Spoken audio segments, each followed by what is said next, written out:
నేను చేసుకోండి అయినా. ఎందుకో? ఆ అమ్మాయి అందంగా లేదు. నువ్వు కూడా లేదు కదా. హా, అదంతా నాకు తెలుసు. నాకు అందమైన అమ్మాయి కావాలా.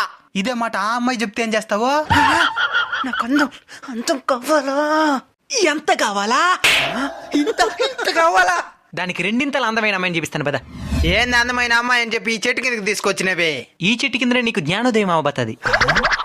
అమ్మ అందంగా ఉంటదా? మా అమ్మకేమే మహారాణి లాగా ఉంటాది. సరే ఇప్పుడు నిజాలు మాట్లాడుకుందాం. మీ అమ్మ పొలికే నీకు వచ్చింది. నువ్వే అందంగా లేదని ఫీల్ అవుతున్నామంటే మీ అమ్మ కూడా అందంగా లేనట్టే కదా. మరి నీకెందుకు మీ అమ్మ మహారాణిలా కనబడతా ఉంది? నీకే కాదు, ఈ ప్రపంచం నుండి ప్రతి బిడ్డకి తన తల్లి అందంగానే కనబడుతుంది. కారణం అమ్మ రూపం కంటే అమ్మ మనసు అందంగా ఉంటది కాబట్టి. నువ్వు అమ్మ రూపం కంటే అమ్మ నీ మీద చూపించే ప్రేమకే ఎక్కువ విలువిస్తున్నావు కాబట్టి. అమ్మాయి అందంగా ఉందో లేదో కదా చూడాల్సింది, నిన్ను అమ్మలా చూసుకోగలదో లేదో మాత్రమే చూడాలి. సరే మామ.